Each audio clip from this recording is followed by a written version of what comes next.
আমার বাবা স্বর্গীয় দেবেন্দ্রনাথ সোম ছিলেন একজন ডাক্তার। কর্ণপুর স্টেশনে নেমে ওখানকার নৈহাটি নিহালপুর একটি সরকারি ডাক্তারখানা ছিল।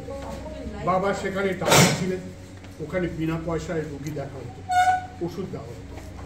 বছরে অন্তত একবার আচার্য প্রফুল্লচন্দ্র রায় আসতেন ডাক্তারখানা কেমন চলছে দেখতে।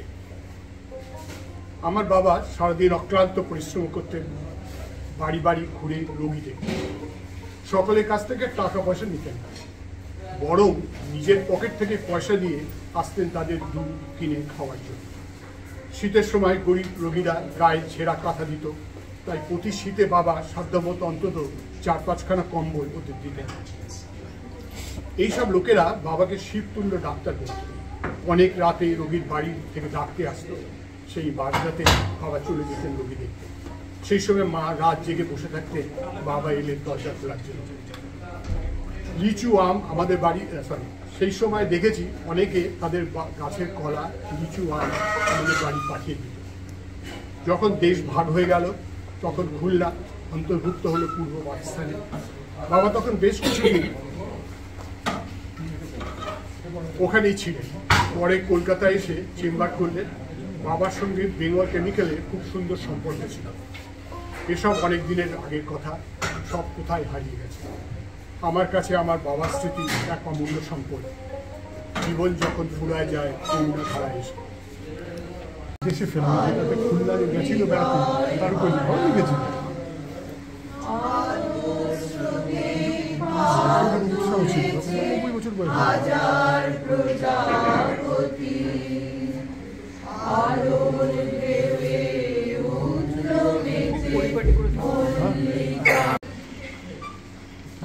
মা আমাকে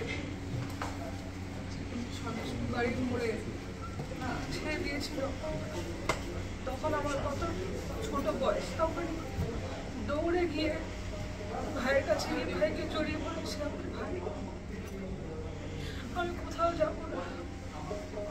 ভাই কোনো কোয়েশ্চেন জিজ্ঞেস করে কিচ্ছু বলেনি, শুধু বলেছিল না তোমাকে কোথাও যেতে হবে না, কোথাও না, তুমি আমার কাছে থাকো। সেই থেকে পুরোটা বড় হয়ে স্কুলে যাওয়া। সত্য তখন বাবা চলে গেছে, অত ছোট আমি তখন মনের মধ্যে জানি না কি হতো। খাটতাম, বায়না করতাম, কোনোদিনও রেগে যায়নি।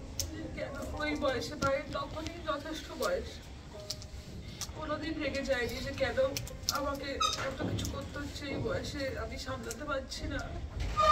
যেটুকু পারতো, যেরকম ভাবে পারতো আমাকে আগলানোর চেষ্টা করেছে সমস্ত কিছু। স্কুলে ওই বয়সে সকাল 5:30টায় উঠে,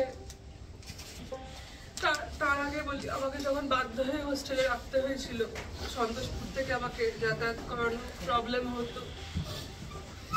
সেন্ট থমাসে ভর্তি হয়েছিলাম যখন, আমাকে রেখে এসে সারাদিন সারা রাত্রি কেঁদেছিল যে না এইভাবে আমি রাখতে পারবো না, আমি থাকতে পারবো না। তারপরে কাকার জন্যই সম্ভব হয়েছিল এমকে ডাওরে আসা। ওখানে এসে যেন শান্তি পেয়েছিল, আমি ভাই দুজনের সাথে থাকতে পেরে। তারপরে সকালবেলা 5:30টায় উঠে সেই তখন কত উৎসাহ নিয়ে প্রত্যেক দিন আলাদা আলাদা রকমের টিফিন বানিয়ে দেওয়া, ওই বয়সে অদ্ভুত এনার্জি, সমস্ত কিছু করা। পরীক্ষার সময় গাড়িতে করে গিয়ে সারা পুরোটা টাইম বসে থাকতো রোদের মধ্যে, যে যাতে কোনোদিনও আমার এটা মনে না হয় যে বাকিদের বাবা মা আসছে আমার কেন আসছে। পুরোটা টাইম বসে থাকতো, সমস্ত কিছু খেয়াল করতো। আমার সঙ্গে পুজোর সময় জামা কাপড় কিনতে যাওয়া, সেখানে বসে থেকে ট্রায়াল রুমের বাইরে প্রত্যেকটা দেখে দেখে বলা হ্যাঁ ভালো লাগছে বুঝা, এটা না এটা করো। আমাদের দুজনের একসাথে সিনেমা দেখতে যাওয়া, সবকিছুর সঙ্গে একসাথে রেস্টুরেন্টে খেতে যাওয়া, ঘুরতে যাওয়া। আমার গানের স্থান এলে ভাইও গান করছে, আমিও গান করছি।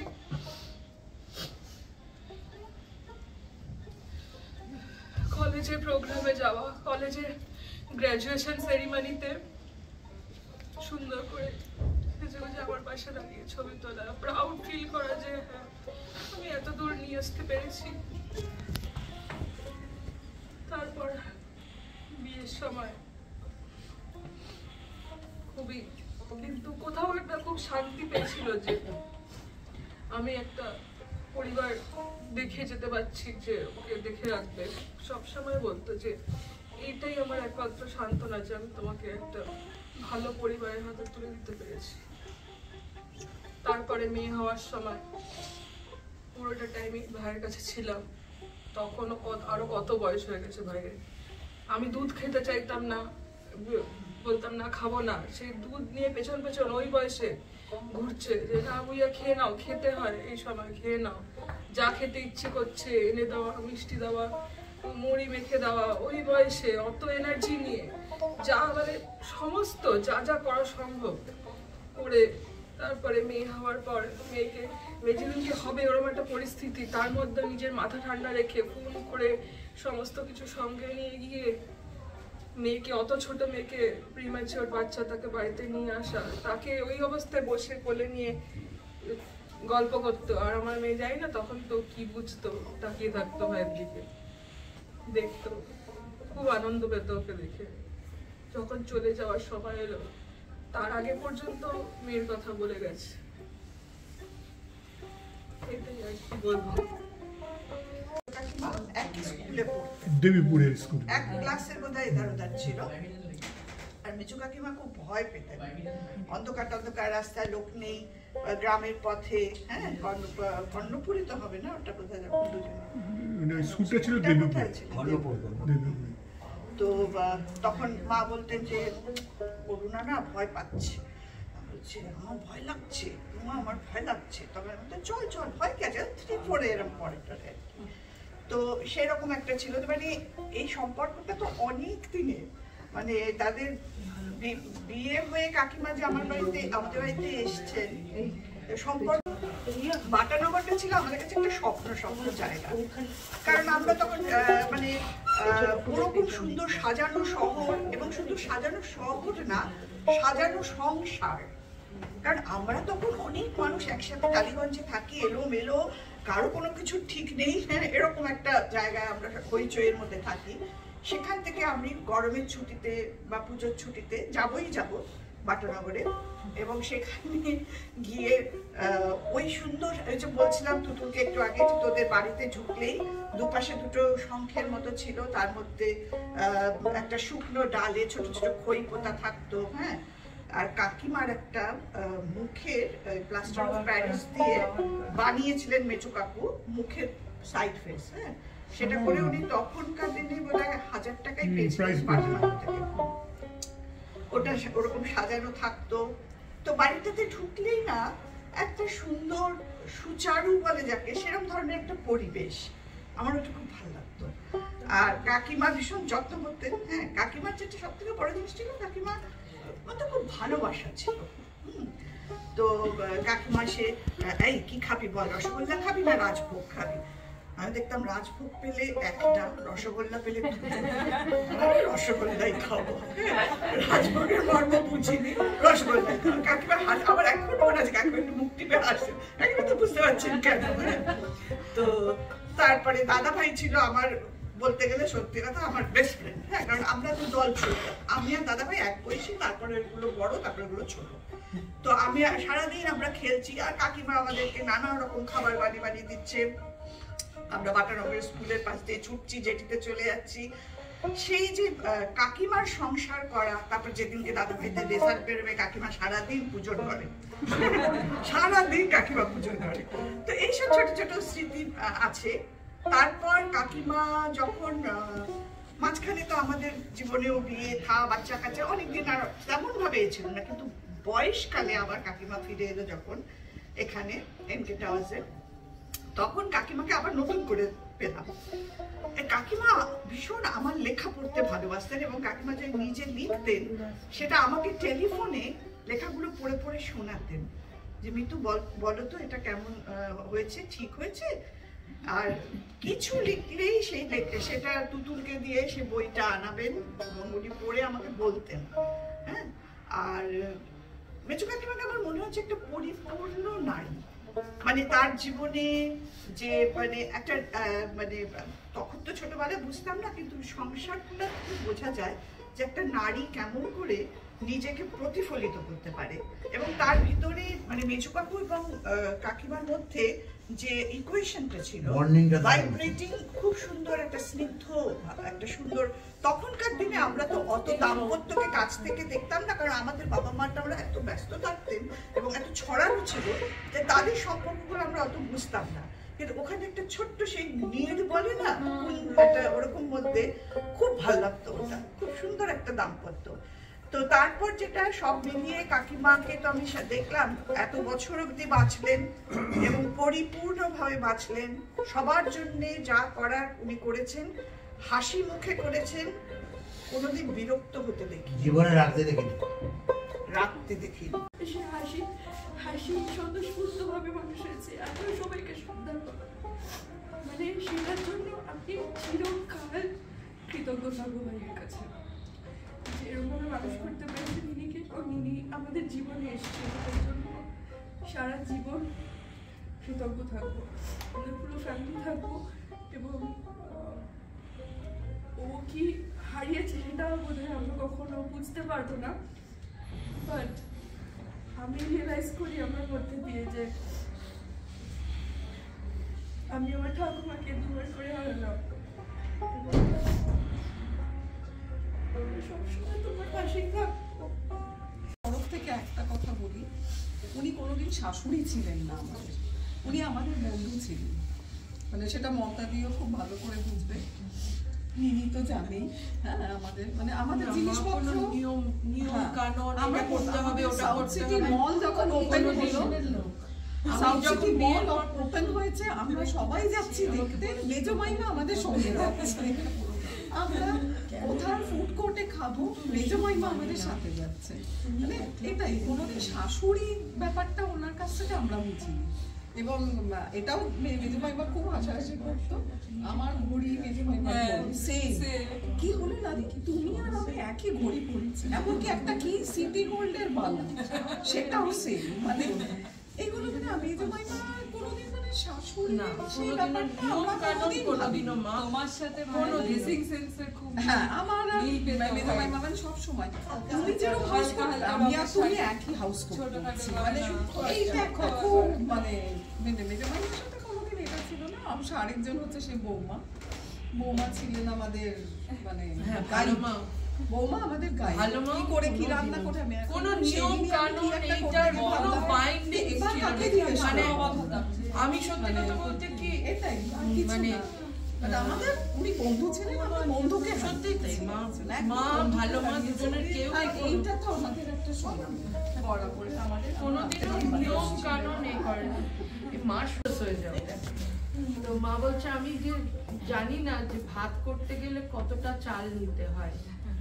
বাবা লাঞ্চের সময় বাড়িতে ভাত খেতে আসতে, তো মা বলছে প্রথম আমি ভাত করছি, ভাবছি যতটা চাল নেব ততটাই ভাত হবে, তো সেই মাপে চাল নিয়েছে। এবার ভাত হয়ে যাচ্ছে, মা পাত্রে তুলতে থাকছে, তারপর দেখা যাচ্ছে যে ভাতই হয়েছে, আর কিছু করার পাত্র নেই।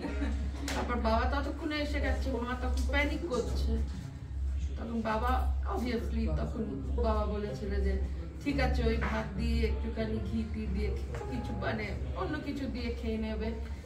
মা ওইতে জানলাম মানে কোনোদিনও মার আর কি বাপের বাড়িতে কোনোদিনও ওইভাবে করতে হয়নি, যেহেতু দিদারা মানে 3 যা ছিলেন, মায়েদের কোনোদিনও রান্নাঘরে গিয়ে, যেটা আমার ক্ষেত্রে মা সবসময় বলতো, আমি বিয়ের সময় কোনো রান্না বান্না কিচ্ছু জানতাম না, চা করতে পর্যন্ত পারতাম না, আর আমি রান্না করতে ভালোবাসতাম না।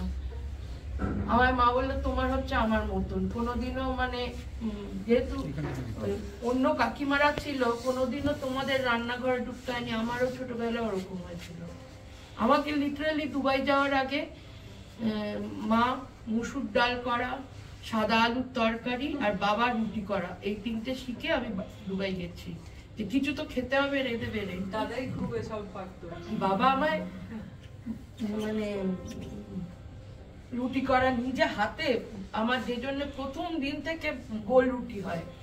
বাবা কি করে গোল করবো, যে কোন দিকে কতটা প্রেসার দিলে গোল রুটি হবে বাবা শিখে। আর মার কাছে সেই মুসুর ডালই এখন অবধি চালিয়ে যাচ্ছি।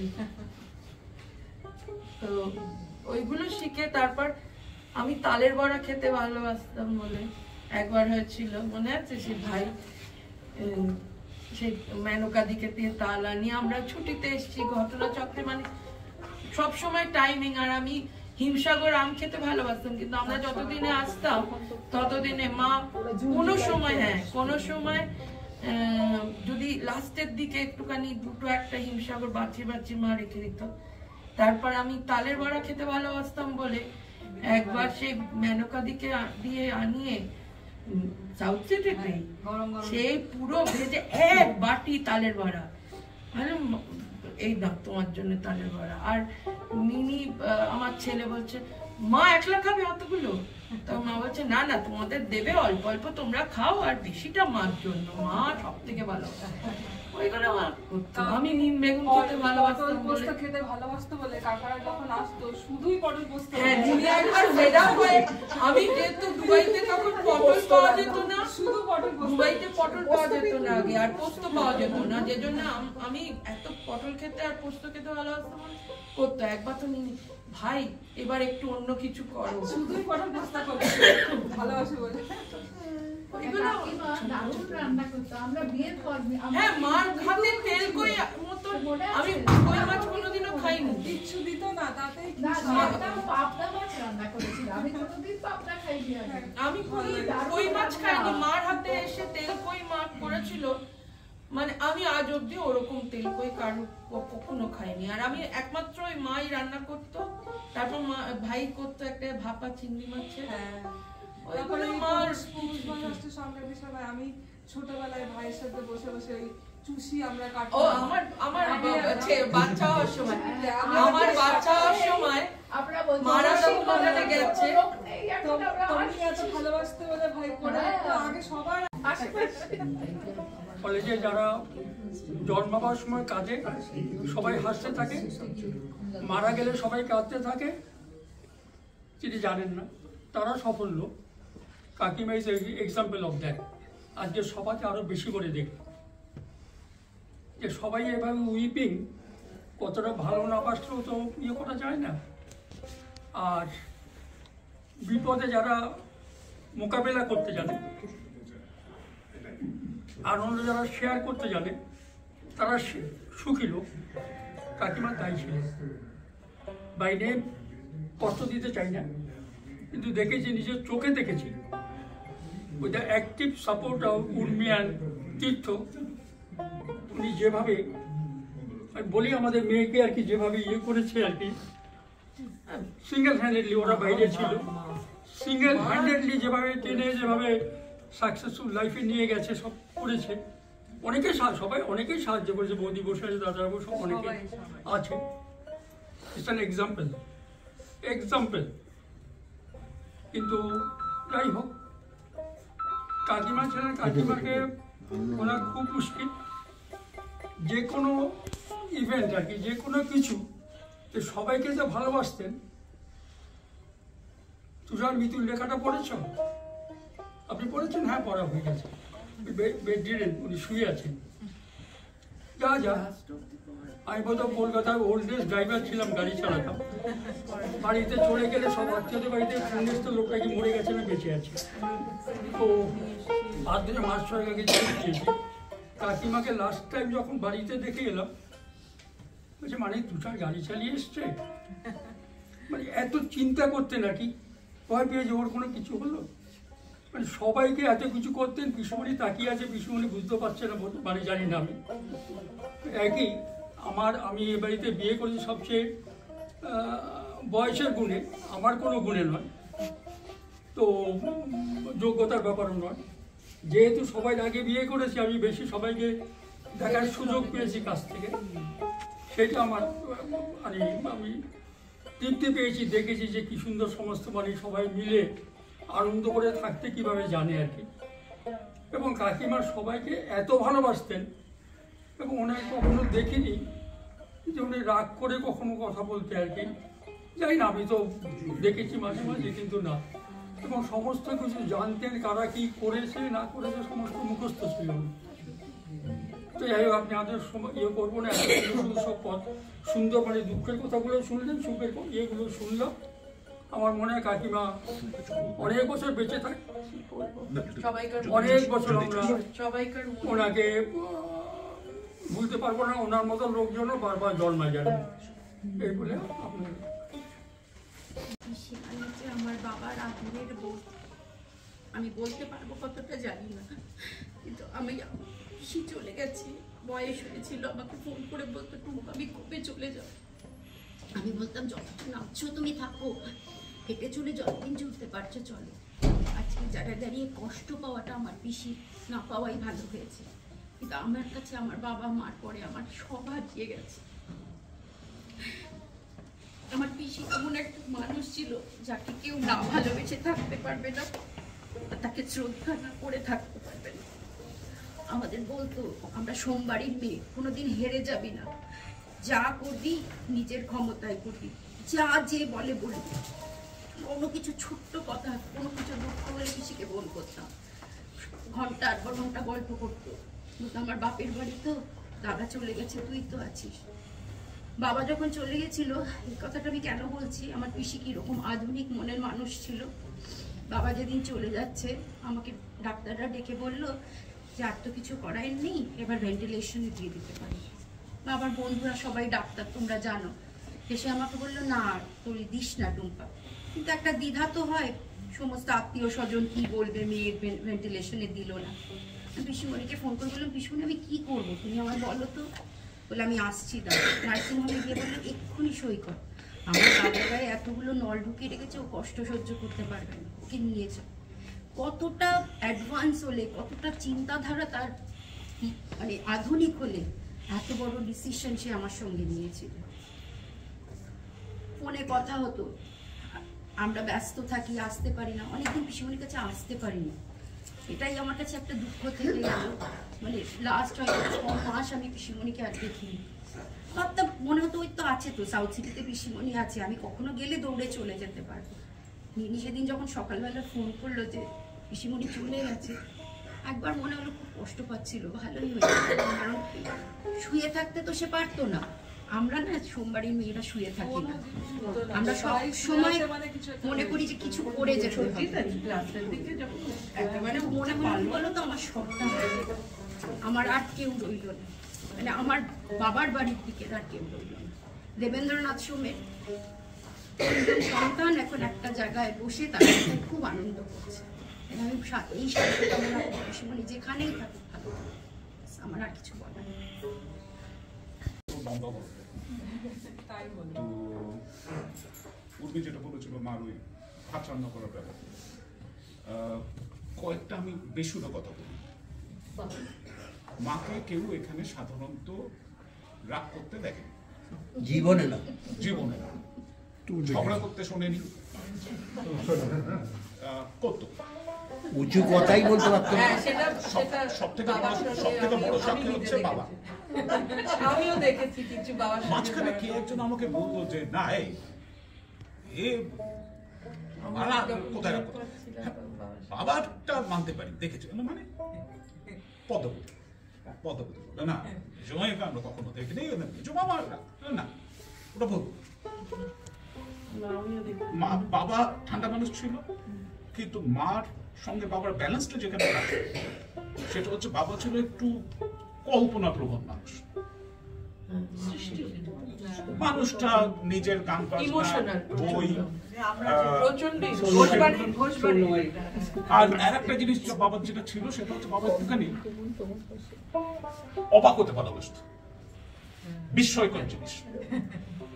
অন্য গ্রহ থেকে প্রাণী এসে একদা এখানে এই করেছে, পিরামিডটা কি করে ওই সময় তৈরি হয়েছিল ইত্যাদিতে ব্যাপারে বাবা খুব ব্যস্ত থাকতো, সংসার কিছু হতো না। সেখানে মা ব্যালেন্সটা দিয়েছিল। She was the more practical person, down to earth. মজার কথা হচ্ছে মা কিন্তু কোনোদিন বাবার এই যে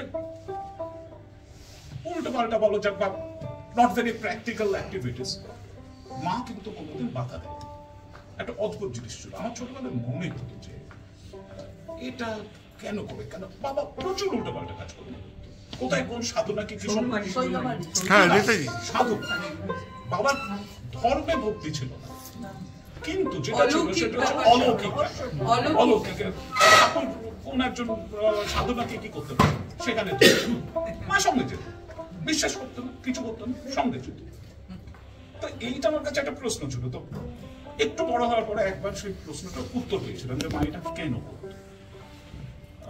তখন আমি বোধহয় আর্লি 20s, পৃথিবীর সবকিছু বুঝে গেছি, আমার নতুন করে কিছু জানার নেই, এবং ডেফিনেটলি আমি আমার বাবা মার থেকে বেশি বুঝি। That was for sure. That continued. তো আমি একদিন মাথায় বলেছিলাম যে বাবা এই যে নিজের নীতিবোধ, নিজের মনের যেটা এই সবগুলো করে এই চাকরি বাকরির জীবনে খুব খারাপ চাকরি করতে অবশ্যই না, কিন্তু আরো অনেক অপরে উঠতে পারে। বাবার যে ক্ষমতাটা ছিল, ট্যালেন্টটা ছিল, সেটা অনেক অপরে যেতে পারে, কিন্তু শুধুমাত্র ওই নীতিবোধ ছাড়বো না বলে কোনোদিন তা হলো। একটা বড় ঘটনা ঘটেছিল যে বাবার একটা প্রমোশনের ব্যাপারটা এসেছিল, but he was asked by the top management to sacrifice one point which he was not willing to do, and he refused the promotion and stayed true to his own ideas. তারপরে করে কতটা হয়েছিল। তো তখন মা আমাকে একটা কথা বলেছিলাম, তখন আমি বুঝতে পেরেছিলাম মা কোনোদিন বাবাকে এইসব কারণে আটকায়নি কেন। মা বলেছিল দেখো ঠিক কথা, তুমি যেটা বলছো সেটা সম্পূর্ণ ভুল কথা নয়, কিন্তু একটা জিনিস চিন্তা করো যে তুমি তোমার পরিচিত সমাজে কোনোদিন এইটা বলতে অস্বস্তি বোধ করবে না যে তপনাথ ঘোষ তোমার বাবা। এই যে যেটা তোমার বাবা তোমায় দিয়েছেন না, এত বড় সুবিধে, সাহায্য পৃথিবীর সবার সৌভাগ্য হয় না, সবাই বুক চেতিয়ে মাথা উঁচু করে বলতে পারে না, তুমি সেটা বলতে পারবে। তো সেই যেটা পেয়েছো চাকরিতে প্রমোশনের থেকে অনেক ছোট, মানে চাকরি প্রমোশন তার থেকে অনেক ছোট জিনিস। আমি ওই দিন একটা ধাক্কা খেয়েছিলাম, সত্যিতে এইভাবে তো কোনোদিন চিন্তা করি। মা আমাকে কোনোদিন বেশি জ্ঞান দেয়, এই করো সেই করো বলেনি। বাবার তো কথাই আলাদা। আমার গ্র্যাজুয়েশন পরীক্ষার 3 দিন আগে আমি পড়াশোনা করছিলাম, বাবা অফিস থেকে ফিরলো, ফিরে আমার দিকে তাকিয়ে বললো আচ্ছা পড়াশোনা, আচ্ছা পরীক্ষা তো এসেই গেল। আমি বললাম 3 দিন বাদে। ও আচ্ছা আচ্ছা, তুমি কি জানো তোমার এই কোথায় কোথায় বসে সিট করেছেন? না গিয়ে ঘুরে এসেছি। ও তারপর দ্যাট ওয়াজ বাবা। বাট বাবা মা কোনোদিন আমাদের সেরকম ভাবে কিছু বেশি বোঝানো, বেশি করা সেটা করেনি, কিন্তু মার ওই দিনের কথাটাই আমি খুব ধাক্কা খেয়েছিলাম। তো সেই দিন বুঝেছিলাম যে দুজনের ভেতরে একটা সুন্দর ব্যালেন্স ছিল। ঝগড়া করতো মাঝে মাঝে, কিন্তু সেটা কিন্তু সেইটা অন্য পর্যায়ে কখনো নিয়ে যাওয়া না। আমি বিয়ের পর ও চলে যাওয়ার পর যখন আমি কিছুদিন বাবা মার সঙ্গে ছিলাম, যাওয়ার আগে, দুবাই যাওয়ার আগে ছিলই আমাদের মানে মজার ঘটনা ছিল। সন্ধ্যেবেলা বসে আমি বাবা মা বসার ঘরটায় গল্প করতাম, আমি আর বাবা গল্প করছি, আমি বেসুরো গলায় গান গাইতাম, বাবা কিবোর্ড বাজাতো, মা বসে খানিকক্ষণ বাদে থেকে মা ঘুমোচ্ছে, হ্যাঁ ভুলতো। আমি মা তুমি এরকম করে ঘাড়ে লাগবে লাগবে না, আমি তো ঘুমোচ্ছি না, আমি